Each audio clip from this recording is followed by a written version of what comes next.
এই ব্রেনের কারণে, এই ব্রেনের কারণে। মন সবার কাছে আছে, সমস্ত মাখলুকাতের কাছে মন আছে। একটা ইঁদুর যখন তার বাচ্চাকে বাঁচায়, বৃষ্টির মধ্যে ডুবে থাকে, বাচ্চাগুলিকে ওখান থেকে কামড় দিয়ে দিয়ে এনে হেফাজত করে। একটা বাঘও তার সন্তানকে হেফাজত করে। হিংস্র থেকে হিংস্র প্রাণী, সাপ, যত রকমের হিংস্র প্রাণী আছে, তার নিজ বাচ্চাদেরকে হেফাজত করার চেষ্টা করে, বাঁচাবার চেষ্টা করে। ঈগল পাখি যদি দেখেন অন্যের বাচ্চাকে ঠোকর দিতে যায়, কিন্তু তাকে কেউ কোনো তার বাচ্চার উপরে হামলা আসলে সেও কিন্তু ঠোকর দেয়, বাঁচাবার চেষ্টা করে। অর্থাৎ সকলের কাছে মন আছে, কিন্তু আশরাফুল মাখলুকাত সৃষ্টির মধ্যে আমরা শ্রেষ্ঠ হওয়ার কারণ হলো আমাদেরকে ব্রেন দেওয়া হয়েছে। আর এই ব্রেন পেয়েছি নবী মুস্তাফার সাদেকা। সুবহানাল্লাহ বলে না? আপনি যা চাইবেন তা কখন হবে না যতক্ষণ পর্যন্ত না মালিক চাইবে, যতক্ষণ পর্যন্ত না মওলা চাইবে। কিন্তু আপনি যদি মওলার পথে চলেন, আপনি চাওয়ার আগেই মওলা আপনার সমস্ত অসম্পূর্ণ কাজগুলি সম্পূর্ণ করে দিবে, ঠিক না? ইল্লাল্লাযীনা আমানু ওয়া আমিলুস সালিহাত। আপনাকে ঈমানদার হতে হবে এবং পরহেজগার হতে হবে। নেককার যারা ইবাদত করে, পরহেজগার সে ব্যক্তি যে গুনাহ থেকে বাঁচে। সুবহানাল্লাহ বলে। পরহেজগার সে ব্যক্তি যে নিজেকে গুনাহ থেকে হেফাজত করে, ছোট ছোট গুনার দিকে খেয়াল রেখে চলে। নেককার বান্দা আর পরহেজগার বান্দা দুইটা একত্রিত হলে সলিহিন ডাকা হয় তাদেরকে। আউলিয়া কামিলি, ঈমানদার আর সলিহিন বান্দা যদি দুইটা ক্যাটাগরি একসাথে মিলে যায়, তাদেরকে আলা ইন্না আউলিয়াল্লাহি লা খাউফুন আলাইহিম ওয়া লা হুম ইয়াহজানুন, আল্লাহর ওলি ডাকা হয়। আল্লাহর বন্ধু, ফ্রেন্ডস অফ আল্লাহ অলমাইটি হয়ে যায়। সাইয়েদনা গৌসে পাক সাইয়েদনা আব্দুল কাদের জিলানী রাদিয়াল্লাহু তাআলা তেনার মাহফিলে বসেছেন। তেনার বেলায়েত শুধু তিনি পর্যন্ত সমাপ্ত নয়, যিনি নাযারতু ইলা বিলাদিল্লাহি জামিআন বলতেন যে আমি আমার হাতের তালুর মধ্যে আল্লাহর কুল কায়নাত দেখি। সুবহানাল্লাহ কয় না? আমার হাতের তালুর মধ্যে আল্লাহর কুল কায়নাত দেখি। How is it possible? This is possible. এখন এটা বুঝতে আপনার বেশি কষ্ট হবে না। গুগলের মাধ্যমে সারা দুনিয়া আপনার এখন হাতের মুঠোয়। পার্থক্য হলো এটা ব্রেন থেকে এসেছে, এই মোবাইলটা ব্রেন থেকে এসেছে। তৌফিক দিয়েছে কে? এই জিনিসটা ব্রেন থেকে এসেছে। হাতের তালুর মধ্যে আপনি রেখে স্ক্রলিং করছেন, সারা দুনিয়া দেখতে পাচ্ছেন, খোঁজ খবর রাখতে পারছেন। আল্লাহর ওলি আর সাধারণ বান্দাদের ব্রেনের মধ্যে পার্থক্য আছে। আল্লাহর খাস বান্দা যারা হয়ে যায়, বন্ধু হয়ে যায়, তাদের আর আমাদের মধ্যে পার্থক্য এতটুকু, আপনি ব্রেন খরচ করে মোবাইল ফোনের মতো টেকনোলজি বানাতে পারবেন, কিন্তু যদি মন খরচ করে আল্লাহকে রাজি করতে পারেন, আপনি জায়গায় বসে আরসমূহ আল্লাহ দেখতে পাবেন। সুবহানাল্লাহ। ব্রেন খরচ করে মোবাইল ফোন যদি বের করা যায়, মন খরচ করে আল্লাহকেও পাওয়া যায়। আওয়াজ দেয় না? এগুলো বুঝার বিষয়। والعصر إن الإنسان لفي خسر إلا الذين آمنوا وعملوا الصالحات وتواصوا بالحق وتواصوا بالصبر। দুটো সলিউশন আল্লাহ দিয়েছেন। হকের মধ্যে থাকো, সবরে থাকো। ধৈর্যের সাথে থাকতে হবে এবং সবরে থাকতে হবে। ধৈর্যশীল এবং সত্যর সাথে যখন আপনি আঁকড়ে ধরবেন নিজেকে, তখন আর দুনিয়ার কোনো মানুষ আপনাকে পরাজয় করতে পারবে না। জান্নাত আপনার জন্য অপেক্ষা করবে। দুইটা জিনিস সলিউশন। রব্বে করিম বলছেন, সময়ের কসম খেয়ে বলছি তোমরা অবনতিতে আছো। হ্যাঁ, যদি উন্নতি চাও, ঈমানদার হও, পরহেজগার হও, রাসূল প্রেম আঁকড়ে ধরো, আমার নামাজ সেজদা আঁকড়ে ধরো। দুইটা ধরার পরে এরপরও যদি দেখো ইমতিহান আসতেছে, পরীক্ষা আসতেছে, তাহলে সবর ধরো এবং সত্যের সাথে থাকো। সুবহানাল্লাহ, সুবহানাল্লাহ। সলিউশন। সময়ের কসম কেন খেয়েছে জানেন? এই একটা জিনিসকে আপনি ধরতে পারবেন না। এই একটা জিনিস আপনার ধরা ছোঁয়ার বাইরে। বার্থডে সেলিব্রেট করে, 31st নাইট সেলিব্রেট করে, আনন্দ করছে এমন ভাবে মনে হচ্ছে অনেক কিছু হাসিল করেছে, ভুলে গিয়েছে সবকিছু লসের খাতায়। আওয়াজ দেয় না? আওয়াজ দেয়। যুবকরা আওয়াজ দিতে হবে, ঠিক কিনা বলে? এক শহর ছিল, মওলাই রুম জালালউদ্দিন রুমি রাহমাতুল্লাহ আলাইহি বর্ণনা করছেন মাসনাবি শরীফে। একটা শহর ছিল, যে শহরে 31st নাইট পরে যখন 31শে ডিসেম্বর শেষ হয়ে যেত, 1 জানুয়ারি অর্থাৎ বছরের প্রথম দিন রাজ্যের যত প্রজারা আছে সবাই শহরের মধ্যে দাঁড়িয়ে থাকতো গেটের সামনে। চট্টগ্রাম গেট আছে এরকম, ওই শহরে বাগদাদের মধ্যে এক শহর ছিল, শহরের গেটের সামনে সবাই দাঁড়িয়ে থাকতো। ফজরের পর পর যে ব্যক্তি ঢুকতো সবাই ধৈর্য বাইন্দা তারা রাজা বানাই দিত। কি বানাইতো? রাজা, কিং। এখন এরকম 1 জানুয়ারি, প্রথম জানুয়ারিতে কিংবা বছরের শুরুর প্রথম দিন এক ব্যক্তি শাকসবজি বিক্রি করতে ওই শহরে প্রবেশ করলো। সবাই ধৈর্য বাইন্দা বলে আপনাকে রাজা হতে হবে, বাদশাহ হতে হবে। বলে না, আমি কেন বাদশাহ হবো, কিসের জন্য হবো? প্রথম কিন্তু একটু লোভ আসছে, পরে আবার ভয় পাচ্ছে। সে চিন্তা করে বলতেছে না, হব না। বলে না, হতে হবে, আপনি না করলেও কোনো লাভ নেই, আপনাকে জোর জবরদস্তি হতে হবে। বলে ঠিক আছে হব, তাহলে কি করতে হবে? বলে আপনি 1 বছরের জন্য রাজা হবেন। এরপরে হলো 1 বছর পরে শহরের শেষ প্রান্তে একটা নদী আছে, নদীর ওপারে একটা জঙ্গল আছে, ওই জঙ্গলে বাঘ ভাল্লুক থাকে, ওখানে আপনাকে রেখে আসবো। ওই বেচারা এটা শুই না বলে জীবনও তো না, এতক্ষণ তো একটু একটু মন চাইছে, এখন তো মরে গেল। 1 বছর পর এত করুণ ইতিহাস আমার জন্য অপেক্ষা করছে, আমি কোন দুঃখে রাজা হব? আপনাকে যদি এরকম সিচুয়েশনে দাঁড় করিয়ে বলে কিং হতে হবে, বাদশাহ হতে হবে, প্রাইম মিনিস্টার হতে হবে, হবে হব না। বলে যে 1 বছর আয়েশ আরামে থাকবো, এরপরে তো আমার জন্য আযাব অপেক্ষা করছে, ওই বাঘ ভাল্লুক আমাকে টেনে হিঁচড়ে খেয়ে ফেলবে, কিসের জন্য হব? বলে শর্ত আপনাকে শুনিয়ে দিয়েছি, এখন রাজা হতেই হবে। এই শহরে প্রথম জানুয়ারির প্রথম বছরের শুরুতে যে প্রথম প্রবেশ করে তাকে এটা হতে হয়, কিছু করার নাই, জোর যার মূল লোক তার হয়ে গেল। এখন 1 বছর পাড়ি দিতে হবে। ওই লোক, ওই যুবক চিন্তা করছে কিভাবে এই সময়টা পাড়ি দেওয়া যায়। দেখেন গভীর খেয়াল, সে বসে বসে চিন্তা করে একটা দিন শেষ করলো। পরের দিন সে মন্ত্রীকে ডাক দিল, মন্ত্রী আমি যা বলবো, আমি তো রাজা, আমি যা বলবো সব কি হবে? বলে হ্যাঁ, আপনি যা বলবেন বাদশাহ নামদা তাই হবে। বলে আমি হুকুম দিচ্ছি, আমার যত ফাইটার আছে, ফাইটার যোদ্ধা যত প্রজা আছে তাদেরকে ডাকো। ডাকা হলো। বলে এদেরকে একটা বাহিনী বানাও। বাহিনী বানানো হলো।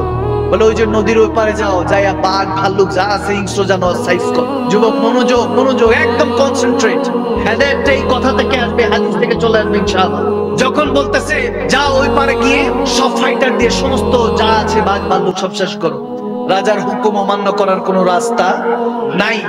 হুকুম অনুযায়ী আমল করা হলো, সব বাঘ ভাল্লুক মাইরা সাফ। এরপর বলতেছে আর্কিটেক্ট কারা আছে তাদেরকে ডাকো।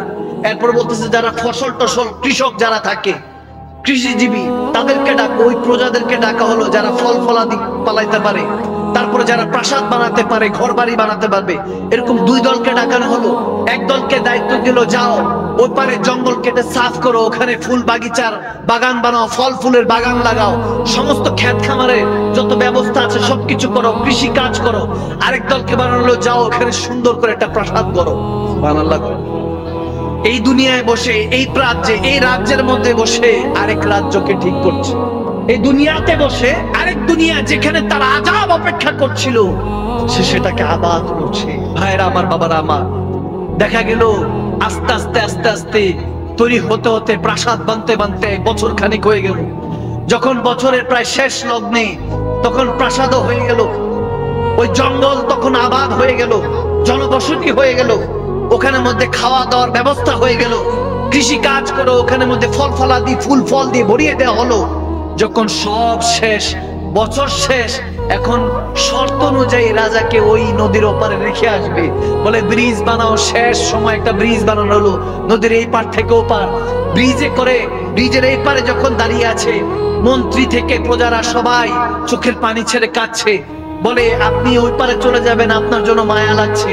আপনি এই বছর 1 বছর এখানে এই রাজ্যের তো কোনো উন্নতি করলেন না, বসে বসে নিজের দালান কোঠা ওখানে ব্যবস্থা করলেন। বলে হ্যাঁ, আমি যখন জেনে গিয়েছি পরিণতি আমার এমন অবস্থা অপেক্ষা করছে, তখন আমি এই দুনিয়াকে আবাদ করি নাই, ওই দুনিয়াকে আবাদ করেছি। যে দুনিয়াতে গেলে আমার জন্য আযাব অপেক্ষা করছে, যে দুনিয়াতে গেলে আমাকে বাঘ ভাল্লুক ছিঁড়ে হেসে খেয়ে ফেলবে, ওই দুনিয়াকে আমি আবাদ করেছি। হাদিস এখানে আমাদেরকে এটা শিখাচ্ছেন মাওলানা রুম, বলতেছেন বান্দা তুমি দুনিয়াতে থাকো অবশ্যই কোনো সমস্যা নেই, কিন্তু দুনিয়াতে থেকে তুমি আখিরাতের আযাবে জাহান্নামে তোমাকে বলা হয়েছে। রব্বানা আতিনা ফিদ দুনিয়া হাসানা ওয়া ফিল আখিরাতি হাসানা। দুনিয়াটা সুন্দর করতে বলা হয়েছে, আখিরাতটা রব্বুল আলামিন সুন্দর করে দিবে। আপনি এই দুনিয়ায় বসে ওই দুনিয়ার খবর রেখা ভুলে গিয়েছেন। যারা বুদ্ধিমান তারা এই দুনিয়াকে সাজায় এবং ওই দুনিয়াকে সাজায়, এই দুনিয়াকে প্রাধান্য কম দেয়, আখিরাতকে প্রাধান্য বেশি দেয়। ওকিনা আযাবান নার, যে শুধু জাহান্নামের আগুন থেকে নিজেকে হেফাজত করার জন্য। পরবর্তীতে দেখা গেল যখন সেই রাজ্যের প্রজারা জানতে পারলো এরকম রাজা, এত বছর ধরে কত রাজা আসলো আর গেল, বাঘ ভাল্লুক টেনে হিসে খেয়ে ফেললো। এরকম বুদ্ধি কারো ছিল না। যখন দেখলো এরকম একজন রাজা আছে যিনি নিজের অবস্থানটা বেশি ভালো বুঝে, নিজের জন্য প্রাসাদ বানিয়েছে, আখেরাতটা ঠিক করেছে, যেখানে তার ভবিষ্যৎ ছিল সেটাকে আবাদ করেছে, তখন তেনাকে অনুরোধ করলো আপনি ওই রাজ্যের রাজা এই রাজ্যের রাজা হিসাবে ঘোষণা করে তেনাকে রাজা হিসাবে কবুল করে নিল। সুবহানাল্লাহ। হেফাজত করার মালিক কে? আওয়াজ দেন কে? বুদ্ধিটা কাজে লাগান। আমাদের দুঃখজনক বিষয় হলো দুনিয়া। এই দুনিয়া আপনি যে সিরিয়াস হিসেবে নিচ্ছেন, সিরিয়াস নেওয়ার কোনো সুযোগ নেই। যখন দিনগুলি আস্তে আস্তে পেরিয়ে যাবে, যৌবনকাল তো কথাগুলি বুঝে আসবে তখন যখন যৌবন থেকে বার্ধক্যের দিকে আপনি অগ্রসর হবেন। এখন ওলামায়ে কেরামরা বয়ান করলে আপনার কাছে এগুলো বিরক্ত মনে হবে, কারণ কলব অন্ধকার হয়ে গিয়েছে। আপনি যদি সরকারের গাদ্দারি করেন আপনার ঘুম হারাম হয়ে যাবে। সরকারের বিরুদ্ধে কখনো যেতে চাইবেন না। কিভাবে সরকারের বিরুদ্ধে যাব? বিরুদ্ধে গেলেই তো ধরা। পরিস্থিতি এখনকার অবস্থা কিন্তু এরকমই। বলার কেউ নেই, ধরার কেউ নেই, সংশোধন করে দেওয়ার কেউ নেই। সিসি ক্যামেরা কোথাও থাকলে চিন্তা করবেন যে আমি অপকর্ম এই জায়গায় অন্তত করতে পারবো না, কারণ করলেই তো ভাইরাল। সিসি ক্যামেরার বান্দার ভয় আছে, সরকারের ভয় আছে, কিন্তু যিনি সর্বক্ষণ দেখছেন তেনার ভয় নেই বান্দা। এগুলো বলছি যে আমাদের ব্রেনের অবক্ষয়ের কথা। আমরা ডে বাই ডে ভাবছি উন্নতি হচ্ছি, না, কে ক্রমাগত অবনতিতে যাচ্ছি। এমন অবস্থা হয়েছে, আমরা এমন জাতিতে পৌঁছে গিয়েছি, এই জাতিকে কে হেফাজত করবে আল্লাহ মালুম। আপনি কোরআন শোনার কথা কে শুনতে চায়? মনোযোগ দিয়ে 10টা মিনিট শোনার বান্দা এখন কমে যাচ্ছে।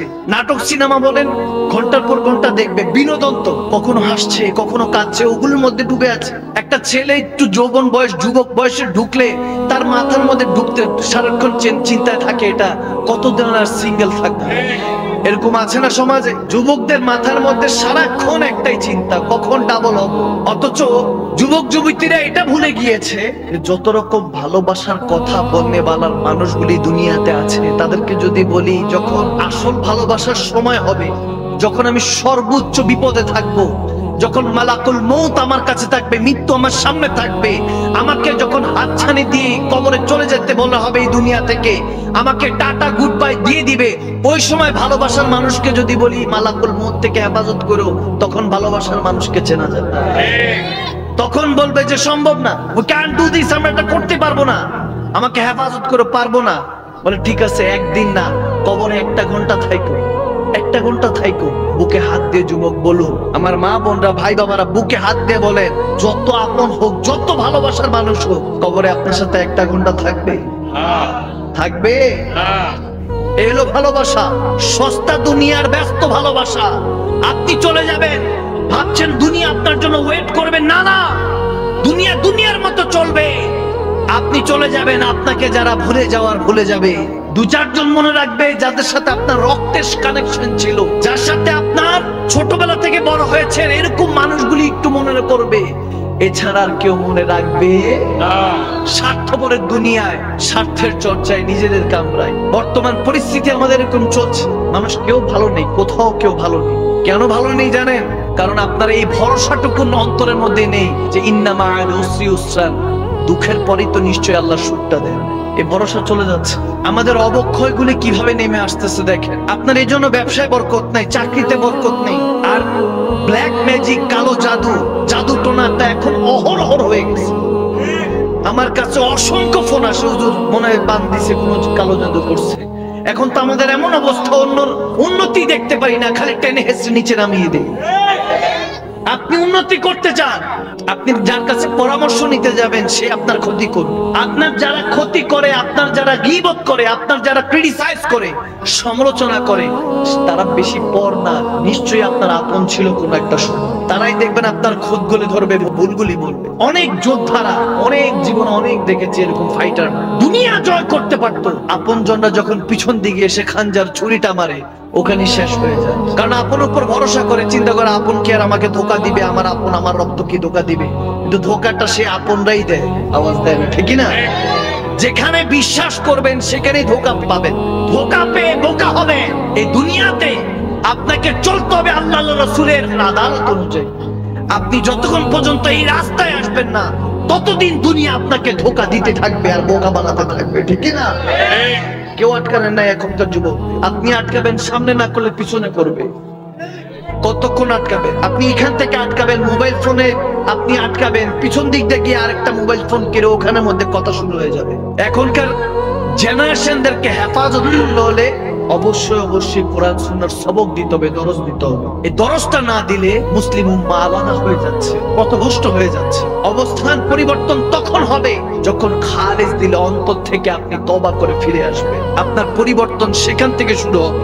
নামাজ পড়ছেন, বড়দের সম্মান করছেন, ছোটদের স্নেহ করছেন, আন্ডারস্ট্যান্ডিং এখনো বুঝেন না, তাহলে কোনো লাভ হবে না। আপনাকে ওটাও খেয়াল রাখতে হবে যে মুখ থেকে স্মেল বেরোচ্ছে কিনা, দুর্গন্ধ বেরোচ্ছে কিনা। আপনাকে ওই ভদ্রটুকুন শিখতে হবে। মুসলমান ভদ্রতার জন্য, নিজের বিহেভিয়ার জন্য মুসলমান সারা পৃথিবীর মধ্যে রাজত্ব করতে পেরেছিল। একটা মুসলমানকে আপনি সম্মান দিয়ে দেখুন না, দেখবেন যে আপনাকে বাড়িতে এনে ডেকে তারপর খাওয়াবে, ঠিক না? আর চট্টগ্রামে তো আমি এটা অহরহ দেখি, যাকে ভালোবাসে একেবারে লোটা থেকে শুরু করে বদনা থেকে শুরু করে সব দিয়ে দেয়। কারণ বড় হওয়ার কারণ আছে, বারোয়ালিয়া শহর তো। এই হৃদয়ের মধ্যে ভালোবাসাগুলি আল্লাহর ওয়ালিরা শিখিয়েছেন। আর আল্লাহর ওয়ালিদেরকে শিক্ষা দান করেন কে? আল্লাহ শিখিয়েছেন আল্লাহর ওয়ালিদের মাধ্যমে আমাদের অন্তরের মধ্যে ভালোবাসা। যেই শহরে আল্লাহর ওয়ালিরা আসেন ওই শহরটা রহমতে ভরে যায়। ওই শহরের মধ্যে আল্লাহ যদি আযাব গজব নাজিল করে, ওলি আল্লাহদের উসিলায়, নেককার বান্দাদের উসিলায় আল্লাহ আযাব গজবগুলি তুলে নেয়। সুবহানাল্লাহ বলেন না? সুবহানাল্লাহ। কত সাইক্লোন, তুফান, 8 নম্বর 10 নম্বর বিপদ সংকেত এই চট্টগ্রামে উঠে শুনি, কিন্তু কিছুই হয় না। মাশাআল্লাহ, আল্লাহ হেফাজত করেন। এগুলোর কারণ, একমাত্র কারণ হলো আল্লাহর ওয়ালিদের বদৌলত। এই শহরে আপনারা বসবাস করেন, আপনাদেরও বড় দায়িত্ব আছে। যারা মক্কায় বসবাস করে তাদের যেমন দায়িত্ব, মদিনায় যারা বসবাস করে তাদের যেমন দায়িত্ব, তেমনি ভাবে ওলি আল্লাহদের শহরে যারা বসবাস করে তাদেরও অনেক দায়িত্ব। ওই দায়িত্ব থেকে এই যুবকরা আজকে যারা মাহফিল সাজিয়েছে তারা হয়তো বা জানেও না, কিন্তু ওই দায়িত্বটা পালন করলো তারা। সুবহানাল্লাহ। ইরাদা করেন না একবার, ইন্নামা আমালু বিন্নিয়াত, নিয়তের উপরই তো বরকত। বুখারী শরীফের প্রথম হাদিস, আর কিছু লাগবে না, আপনি নিয়তটা সহি করুন, শুধু সহি করুন যে আজকে থেকে পরিবর্তন হয়ে যাবে ইনশাআল্লাহ। এই নিয়তটা মন থেকে যখন করবেন দেখবেন আর আপনার কিছু লাগবে না। আচ্ছা, ইবনে জাওজি আলাইহির রহমান একটা হাদিস বর্ণনা করে শেষ একটা হাদিস শুনিয়ে দিয়ে যাচ্ছে। আবু হাশিম আলাইহির রহমান নামে এক আল্লাহর ওলি ছিলেন। তিনি একদিন সফর করবেন, নদী পার হবেন। দেখেন নদীর মধ্যে দিয়ে এক বিশিষ্ট ব্যবসায়ী যাচ্ছে, অনেক ধন ভান্ডার, তেনার অনেক টাকা পয়সা, কোটিপতি যাচ্ছে। তেনার সাথে এক মেয়েও আছে, বেগানা মেয়েকে নিয়ে যাচ্ছে। তখন তিনি ডাক দিলেন, আমাকে ওই পারে কি পৌঁছে দেওয়া যায়? মাঝি বলতেছে, পুরা নৌকা বুকিং করেছে ওই কোটিপতি, যাবে না। আল্লাহওয়ালা শাকল ছিল। ওই নৌকা থেকে মেয়েটা বলল যে আপনি ওনাকে দেখেন না, নৌকার এক সাইডে বসে থাকবে, সমস্যা নেই, পার করে দিই। এখন ওই ধনাঢ্য ব্যক্তি চিন্তা করলেন, ঠিক আছে, নিজের প্রেমিকা হতে পারে, সুমা মায়াজাল্লাহ। তো তার কথা শুনলো। হুজুর এক নৌকার এক কর্নারে বসে আছে। এখন ওই টাকাওয়ালা, ওই টাকা পয়সা যার ব্যবসায়ী, ওখানকার দিনের জমিদার, ওই জমিদার তো আনন্দ করতেছে, ওই নারী নিয়ে আনন্দ করছে, বেগানা নারী নিয়ে, নাউজুবিল্লাহ, মদ পান করতেছে। কিছুক্ষণ পরে হুজুরের দিকে, ওই আলেমের দিকে, আল্লাহওয়ালার দিকে মদটা আগায়। তখন ওই আল্লাহওয়ালা বলতেছে, আমি এগুলো পান করি না। খাবার দিল, খাবারটা খাইলো। খাবারটা খাওয়ার পরে ওই গান গাইতেছে, ওই নারী গান গাচ্ছে। জমিদার খুশি হচ্ছে, নৌকার মধ্যে ঢুকতেছে, শুনতেছে। তখন ওই আল্লাহওয়ালা কানের মধ্যে আঙ্গুল দিয়ে রাখছে। কিছুক্ষণ পরে জমিদার দেখলো যে কি ব্যাপার, এই হুজুর দেখি কানের মধ্যে আঙ্গুল দিয়ে রাখছে। বলে, আপনি গান পছন্দ করেন না? বলে, আমি এইসব দুনিয়াবি গান পছন্দ করি না, আমি অন্য গান পছন্দ করি। বলে, কোন গান, কোন সুর? তখন ওই আল্লাহওয়ালা একটু কোরআনে তেলাওয়াত শুরু করলো। ওই ব্যক্তি শুনে তার অন্তরের মধ্যে একটা কেমন জানি হালচাল হয়ে গেল। একটা জিনিস মনে রাখবেন, দুনিয়াতে যত মানুষই গুনাহ করে না কেন, তার কিন্তু গুনাহ করার আগে ভয় লাগে। মনটা দুক দুক দুক দুক করতে থাকে, ভয় থাকতে থাকে। কেউ যদি দেখে, কেউ দেখলে তো এই গুনাহটা সম্পর্কে জানলে তো আমার শেষ, বাণিজ্য শেষ। চাক কিংবা না চাক, মানুষের ভয় কিংবা রবের ভয়, ভয় কিন্তু আসে, ঠিক না? এই গুনাহ করার আগে আপনার মন আপনাকে তাগিদ দেয়, তাগিদ দিতে থাকে। ওই রাজা সে তাগিদ দিতে থাকে, এটা করিস না, এটা করিস না, এটা করিস না। কিন্তু যদি আপনি কোনো ভালো কাজ করতে থাকেন, দেখবেন মন এরকম খুশি হয় যে আপনার জিসম থেকে, অর্থাৎ আপনার চোখ দিয়ে পানি পড়তে থাকে। কি ব্যাপার, কান্না করছে কেন? এটা তো খুশির সংবাদ। বলে, খুশির সংবাদ শুনে কান্না করছি, এত অধিক আনন্দ আসতেছে যে আনন্দের চোটে কান্না চলে আসছে। এরকম আমাদের হয় না? হয়। এই জিসমটার উপর অনেক কিছু ডিপেন্ড করে। আর যখন হযরত আবু হাসেম আলাইহির রহমা কোরআন তেলাওয়াত শুরু করলেন, ওই জমিদার দুনিয়াদার চোখের পানি ছেড়ে কাঁদছে, কান্না করে ঠিক একই অবস্থায় আল্লাহ ওয়ালার কাছে বলতেছে, হুজুর জীবনে যত গুনাহ করেছি, এত গুনাহ করেছি, তিনি কি সত্যি আছেন? তিনি কি সত্যি আছেন? আল্লাহর ওলি আবু হাসেম আলাইহির রহমা বলতেছেন, হ্যাঁ তিনি আছেন, তিনি আছেন। তাওবাতুন নাসুহা ওয়া তাওবাতুল ক্বাবলাল মাউত, মৃত্যুর আগে তওবা করে ফিরে আসুন, তিনি যে আছেন তাহলে বুঝতে পারবেন। তিনি খালেস দিলে বলতেছে, আমি যদি তওবা করি আমাকে কি মাফ করবেন? বলে হ্যাঁ ক্ষমা করে দিবেন। তিনি তওবা করে ফিরে আসলেন। ফিরে আসার পর যত টাকা পয়সা ছিলেন সব দিনের পথে, আল্লাহর রাসূলের পথে খরচ করে একদম কাঙ্গাল, দিনের পথে কেমন জানি মাস্ত বেখুদ হয়ে গেলেন। ওই শায়েখের বায়াত হয়ে তেনার অনুসরণ অনুকরণ করে তিনি যেখানে যেভাবে চলতে বলে সেভাবে চলছে ফিরছে। ইন্নাল্লাযীনা ইউবাইউনাকা ইন্নামা ইউবাইউনাল্লাহ, কোরআনের আয়াত অনুযায়ী বায়াত হলেন, মদিনাওয়ালার গোলামির মধ্যে নিজেকে শামিল করলেন, আল্লাহর বন্ধুত্ব নেওয়ার জন্য, আল্লাহকে পাওয়ার জন্য মনোনিবেশ জন্য করছেন। বছর যেতে যেতে 15-20 বছর কেটে গেছে। কেটে যাওয়ার পরে তখন সেই জমিদার, সেই দুনিয়াদার যখন আস্তে আস্তে আল্লাহওয়ালা হয়ে গেলেন, তখন শেখের কাছে এসে বলতেছে, শেখ জি বহুত আফসোস लगता है जिंदगी से ये गिला है कि तू जरा देर से मिला है। যদি একটু আগে আপনাকে পেতাম তাহলে জীবনটা আরো সুন্দর হতো।